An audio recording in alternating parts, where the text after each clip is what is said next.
بسم الله الرحمن الرحيم. الحمد لله رب العالمين، وصلى الله على سيدنا ونبينا محمد وآله الطيبين الطاهرين. اللهم صل على محمد. ليلة الزفاف هي محطة أساسية في عمر الإنسان، ولا بد للإنسان أن يتهيأ لها على المستوى الثقافي وعلى المستوى الجمالي وعلى المستوى الروحي. أما على المستوى الثقافي في عندنا مشكلة بمجتمعنا، عادة ما في واحد يحكي فيها بكلام عام ولا في موقع عام، ولكنها مشكلة أساسية في الحياة الزوجية وترجع إليها أغلب المشكلات. الكثير من المشكلات التي تدعى في الحياة الزوجية هي عبارة عن عناوين تطفو على سطح المشكلة الأساسية، ولكن المشكلة تكمن في شيء آخر وأمر آخر هو حساس، مع أنه ورد في نصوصنا الدينية، ونحن عادة نجد ذلك أن الكلام في هذا الموضوع فيه نوع من الحياء. أعني بذلك الثقافة الجنسية التي للأسف الكثير من الناس نتيجة عدم وجود هذه الثقافة عندهم تبدأ المشاكل من دون ما يكون لها طفاية، فتتراكم المشاكل وتتراكم، ولكن المشكلة الأساسية هي في هذه الثقافة. هذه الثقافة ثقافة العلاقة الخاصة بين المرأة والرجل. نحن مفروض صح أن نحافظ على الحياء، نحافظ على عفة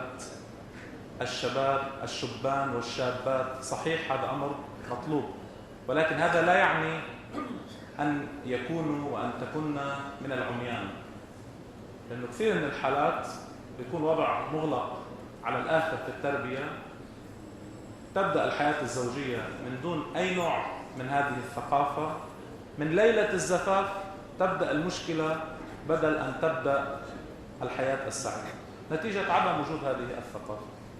من هون ينبغي للأهل، للأم بشكل خاص بالنسبة للفتاة، للأب بشكل خاص بالنسبة للشاب، طبعا ينبغي أن يبدأ بنفسه قبل ما يعلم ابنه، لأنه مرات هو بيفتقد الثقافة، مرات بيكون، بس مفروض أنه بما عنده من الثقافة أن يوصل شيئا من هذه الثقافة قبل ليلة الزفاف إليه والأم بالنسبة إلى الفتاة.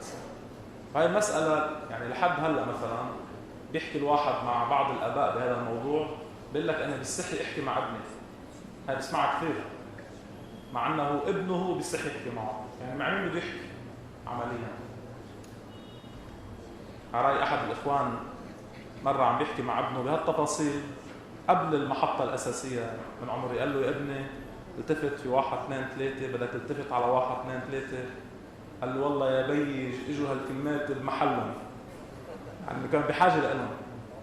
إنه هالمسألة بدها مراعاة وتحتاج إلى نوع من التوضيح ضمن الحدود الشرعية وضمن الآداب وضمن ما لا يخدش الحياء عنده، يعني في ضوابط لها طبعا، في نقاط مفروض واحد ما يتجاوزها، في أطر مفروض واحد ما يتجاوزها.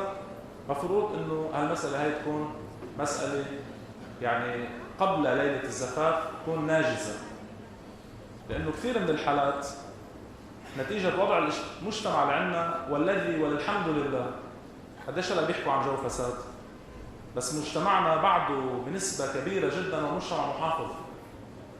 يعني مرات واحد بيشوف، ما بديش اقول النص، انه قلب النص كثير، بيشوف القسم الفارغ من الكوب، ما بيشوف القسم الملآن. بعد لحد هلا مجتمعنا بشكل عام نسبة كبيرة منه هو مجتمع محافظ، في نوع من المحافظة في مجتمعنا الداخلي. هل هاي المحافظة الإيجابية مفروض أن لا تكون عائقاً إنه تيجي تجلس الأم إذا ما عندها هي جرأة، امرأة تكون متزنة حكيمة، الأب ما عنده جرأة، شخص من أصدقائه عنده حكمة قعدة توضيحية للمسائل الأساسية حتى ما تبدأ الحياة الزوجية بتشنجات. أنا بعرف بعض الحالات مرقت سنة وبعد التشنج نتيجة عدم الثقافة. من أول أمر ما في ثقافة، صار في خوف، صار في جو مش طبيعي، وضلت الأمور تسحب، سحبت يعني صار يعني شيء طويل، مع أنه كان ممكن أنه بساعد زمان هالمسألة ما تصير، وقد تؤدي كثيرا من الحالات إلى الطلاق، وقد تؤدي في الكثير من الحالات إلى العقدة النفسية المستمرة لسنوات وسنوات وسنوات. يعني في حالة مرة أجتني ضمن هالموضوع، عنده الولدين بدهم يتطلقوا، بالكلام عن أسباب الطلاق هي رجعت للأول، لليلة الزفاف، هي رجعت للأول، إنه من ذاك الوقت هو ما عنده ثقافة، هي ما عندها ثقافة، صار عندها عقدة واستمرت العقدة، وعنده كان الولدين وبعد المشكلة موجود، يعني لما حكوا معي كان بعد المشكلة موجود. هاي المسألة تحتاج إلى العلاج المناسب على المستوى الثقافي. وهو المفروض للفتاة إنه كمان تفهم إن إحنا الحياة مطلوب، الحصانة مطلوبة. صح إنه عندنا إنه حرام للمرأة أن تخرج متبرجة أمام الرجال الأجانب وأن تضع عطرا فواحا يثير الآخرين، صح إنه هاي كلها حرام، بس ورد أيضا عندنا في الحديث عن النبي صلى الله عليه وآله: خير نسائكم التي إذا خلت مع زوجها خلعت له درع الحياء.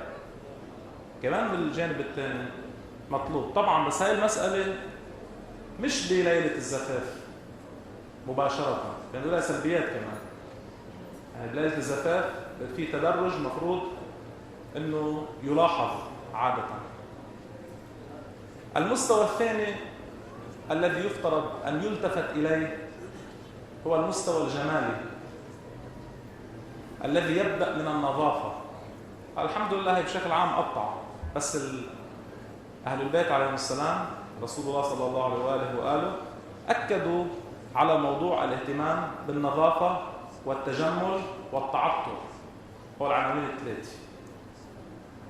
بشكل عام الإسلام أكد على النظافة: تنظفوا بكل ما استطعتم فإن الله تعالى بنى الإسلام على النظافة، ولن يدخل الجنة إلا كل نظيف. الجنة أهلها أهل نظافة، من المسكين. وهي النظافة إذا بتلاحظوا إنه نحن مثلا بالبيوت في بعض الروايات بيحكوا عن إنه بيوت العناكب هي بيوت الشيطان، بيوت العناكب بيوت الشيطان. طب هلا العنكبوت وين بيكون عادة؟ وين بيكون عادة بينصر؟ على الزوايا. طب يجي واحد يقول شو خص العنكبوت بالشيطان؟ ما العنكبوت حشرة، شو خص الشيطان فيها؟ لعل المراد من الرواية مش انه يعني العنكبوت شيطان، عنكبوت خلق من خلق الله له فائدة، انه بيوت العنكبوت معناها انه ما عم بنطفوا، انه بالبيت ما عم بنطفوا، واذا ما عم بنطفوا القاذورة هي من الشيطان، وهذا نوع من القاذورة. لو كانوا عم بنطفوا ما كان بيوت الشيطان. يعني لعله هي دعوة إلى التنظف، إلى التنظيف. على محمد وآل محمد. اللهم صل على محمد وآل محمد. من اللطيف الوارد عن النبي صلى الله عليه وآله أنه هو كان يأخذ الدور التوجيهي في ذلك. كان رسول الله صلى الله عليه وآله إذا زوج بناته، طبعا بناته مرة ذكرت أنه هذه فيها خلاف، وفي بعض المحققين يقول أن النبي صلى الله عليه وآله له فقط من البنات بنت واحدة هي السيدة الزهراء عليه السلام، وبقية البنات هم ربائب لأخت خديجة لهالة. إذا كان زوج بناته أمرهن أن لا يقربن أزواجهن حتى يغتسلن، يعني كان يأكد على موضوع النظافة بشكل حثيث. وكما وجه توجيها عاما للمسلمين: اغسلوا ثيابكم وخذوا من شعوركم واستاكوا، تنظيف الاسنان، تقصير الشعر. شوفوا التفاصيل اللي النبي فات فيها: اغسلوا الثياب، خذوا من شعوركم، واستاكوا، وتزينوا، وتنظفوا فإن بني إسرائيل لم يكونوا يفعلون ذلك فزنت نساؤهم. لأنه أحد أسباب حالة أنه المرأة والعياذ بالله رح تستحلي واحد برا، لأنه بتشوف جوزها مثلا منه نظيف، هذاك بتشوفه نظيف، منه متجمل، هذاك متجمل، منه مرتب وضعه، هذاك مرتب وضعه. آخر شيء من أحد أسباب عفة المرأة هو ما يفعله الرجل. أحد أسباب انحراف المرأة هو ما يفعله الرجل. احنا بدنا نكون عندنا حكمة بالعلاج، مش دائما الأسباب لما يكون توقع مشكلة نحن دغري اللي يوقع المشكلة مباشرة نحط القناص عليه ونقاص. احنا هيك للأسف جونا بالحكم العام، ما بندرس الأسباب.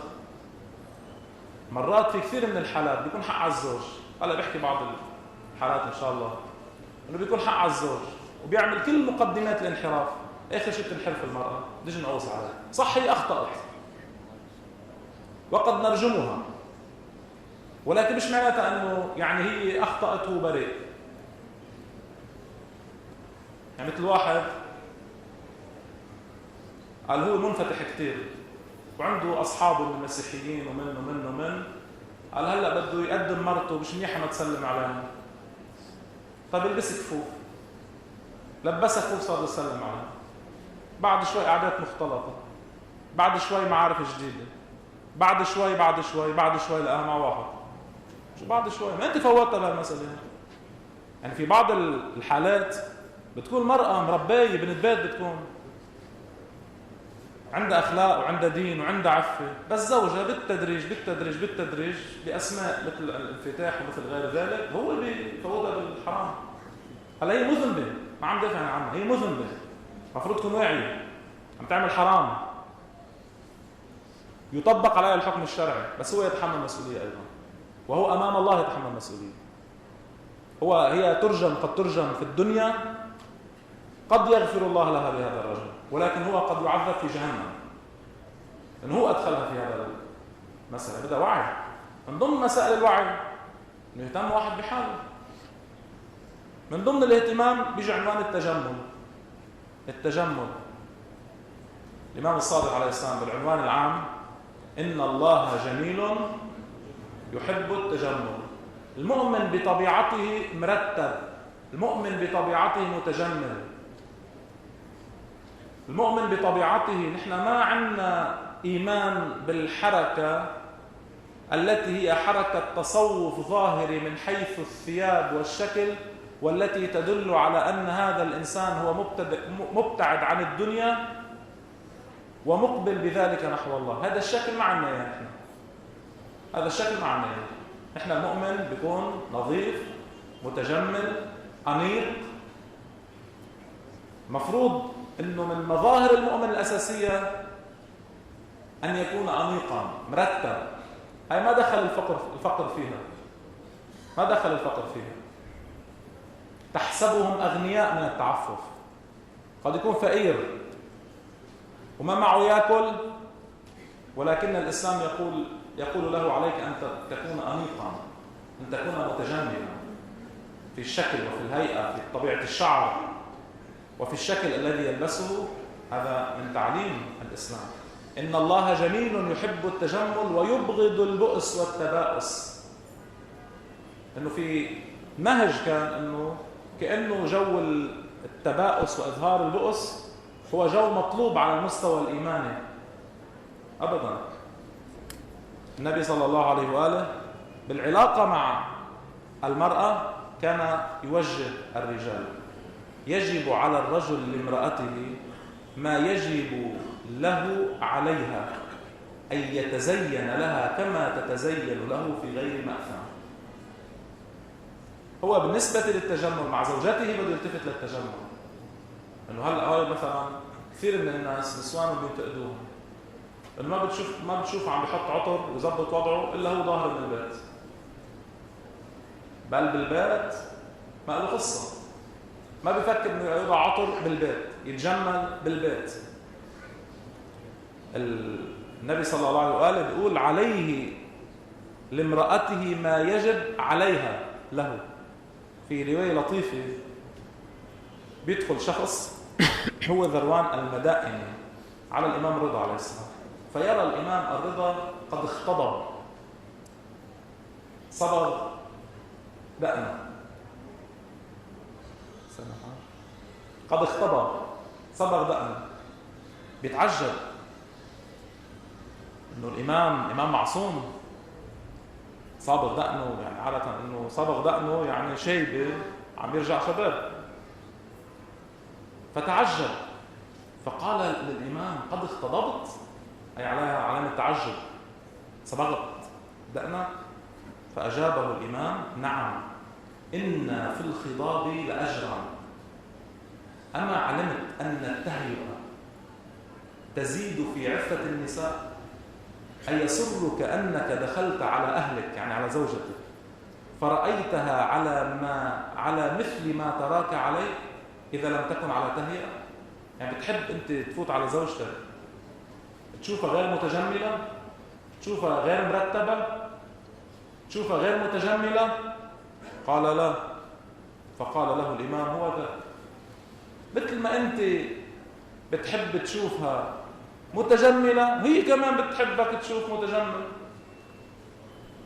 هي كمان بحبك تشوف مرتب أنيق.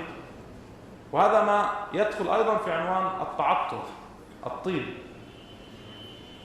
الذي ورد أنه من أخلاق النبيين، الطيب من أخلاق النبيين، والطيب من الأمور التي حث عليها الشرع بشكل كبير جدا.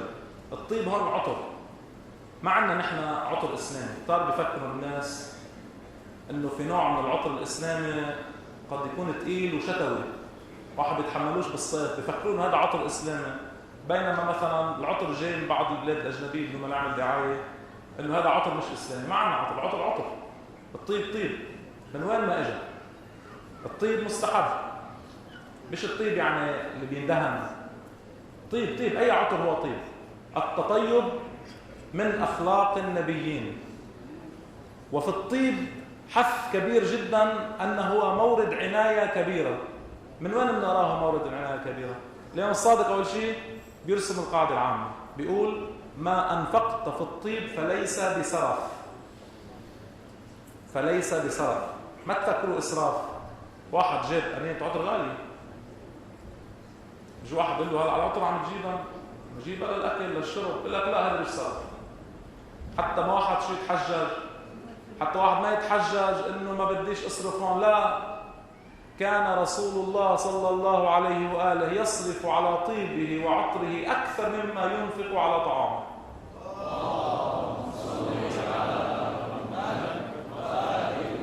السيدة الزهراء سلام الله تعالى عليها في زواجها من امير المؤمنين عليه السلام، انا هيك مره ما حكيت عن كل اللي جابوا الامام علي المهر، مهر الزهراء، مهر السنة. ورد بأن رسول الله صلى الله عليه وآله لما زوج فاطمة عليا على 480 درهما، هلا هن بيقولوا بعض الروايات 500، هذا قريب من رقم 500. فأمره النبي أن يجعل ثلثيها في العطر، ثلثيها في العطر. تصوروا كمية المهر للتأكيد على هذا العطر. معروف احنا الطيب، كان الإمام الصادق عليه السلام حينما يراد أن يعرف أين كان قد جلس في المسجد، يعني واحد فات على المسجد لقى فاضي، فإنه يذهب إلى الموضع الذي يفوح عطرا فيقول كان الصادق جالسا هنا.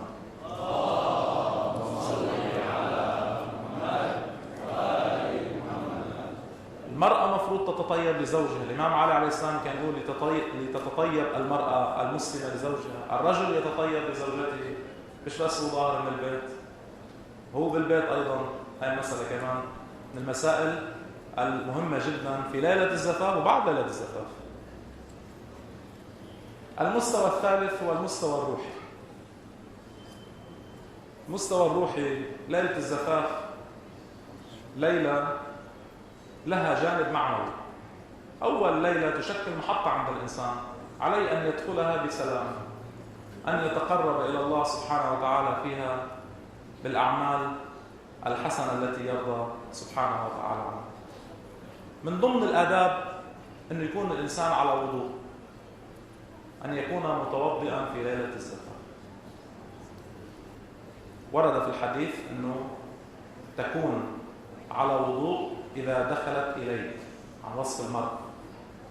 من ضمن الآداب والمستحبات صلاة ركعتين، هي قبل ما يعمل شيء، صلاة ركعتين يستحب أن يصليها وأن تصليها، هو يصليها وهي تصليها. في الحديث تصلي أي الزوجة ركعتين استحبابا، وتصلي أنت أيضا مثل ذلك، توجيه مباشر. طبعا هو الصلاتين ركعتين، الصلاة خير موضوع يحبه الله، وهو بداية الشكر. يعني إذا واحد بده يتوجه الله سبحانه وتعالى بالشكر، أفضل الأعمال العبادية الصلاة، فيتوجه بالله سبحانه وتعالى يتقدم إليه بهذه العبادة التي هي أفضل عبادة. 3 الدعاء. في أدعية مأثورة واردة، هاي الأدعية إلى ربط بالحياة السعيدة المستقبلية وبالولد. وارد وليمسح على ناصيتها، محل ما بيمسح على الرأس بيمسح له، كيف بيمسح له على الرأس؟ يمسح على ناصيته، ثم ليقل اللهم بارك لي في أهلي وبارك لها في وما جمعت بيننا، واجمع بيننا في خير ويمن وبركة. ثم ليقل الحمد لله الذي هدى ضلالتي وأغنى فقري ونعش خمولي وأعز ذلتي وآوى عيلتي وزوج عزلتي وأخدم مهنتي وآنس وحشتي ورفع خسيستي، حمدا كثيرا طيبا مباركا على ما أعطيت يا رب وعلى ما قسمت وعلى ما أكرمت. شكر عم بيصور اللي الله سبحانه وتعالى عمله معه، خدمة لله سبحانه وتعالى منحه إياه. الإمام الصادق عليه السلام، هون جملة الأدعية مأثورة: إذا دخلت بأهلك فخذ ناصيتها أو بناصيتها واستقبل القبلة وقل اللهم بأمانتك أخذتها وبكلماتك استحللتها. إنه كلمة بيقولوا بعهد الشاه وقت ما ميرزا الشيرازي رحمة الله تعالى عليه حرم التبغ، وقتها كان الغرب بده يستولي على الاقتصاد الإيراني بواسطة شركة التبغ، فوقت الميرزا الشيرازي أعطى بيان: من يستعمل، من يشرب، من يبيع التنباك، التبغ والتنباك، فهو يحارب صاحب الزمان، حتى لا تقع إيران أسيرة الاقتصاد الغربي، والتالي تصير أسيرته سياسيا. وقت الشاه بده يأرجل، طلب أرجيلة، قالوا له زوجتك مانع على الأرجيلة، عيط لزوجته، قال لها كيف تمنع على الأرجيلة بالأصل؟ قالت ما سمعت فتوى ميرزا الشيرازي وحرم التبغ. قال لها أنا الشاه، شو فصل ميرزا الشيرازي؟ قالت له اللي حللني عليك بكلمة حرم التبغ بكلمة.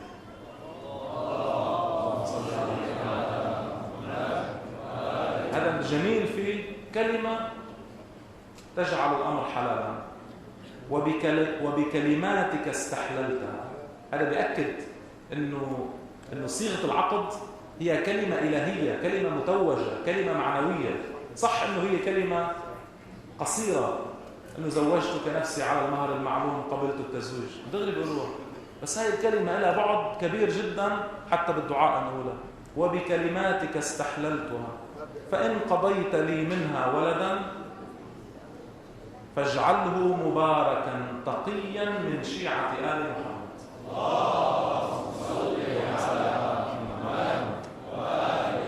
ولا تجعل للشيطان فيه شركا ولا نصيبا. لذلك إذا واحد بده يحكي عن تربية الأبناء، تربية الأبناء بدايتها من هنا، من ليلة الزفاف، بدايتها من الدعاء. الدعاء الوارد أيضا إذا قرب الزفاف يستحب، هي بتصلي ركعتين استحبابا وهو يصلي ركعتين، ثم تصلي على النبي وآله وتقول اللهم ارزقني إلفها وودها ورضاها بي وأرضني بها واجمع بيننا بأحسن اجتماع وأيسر ائتلاف، فإنك تحب الحلال وتكره الحرام. من المستحبات أيضا اللي بده شوي تهد الوضع عليها حضرة إبراهيم، مستحب أن يغسل قدميها. مستحب للزوج، أي وارد بالنصوص الشرعية أن يغسل، يستحب أن يغسل قدميها للعروس، وهذا الأمر له أثر طيب في الحياة الزوجية، في بداية الحياة الزوجية. كما يستحب أن يأتي بماء ويصب الماء من أول الدار إلى آخرها، فإن ذلك ينزل البركة في البيت ويبعد عن البيت ما يحب الإنسان أن يبعده عنه. والحمد لله رب العالمين والسلام عليكم.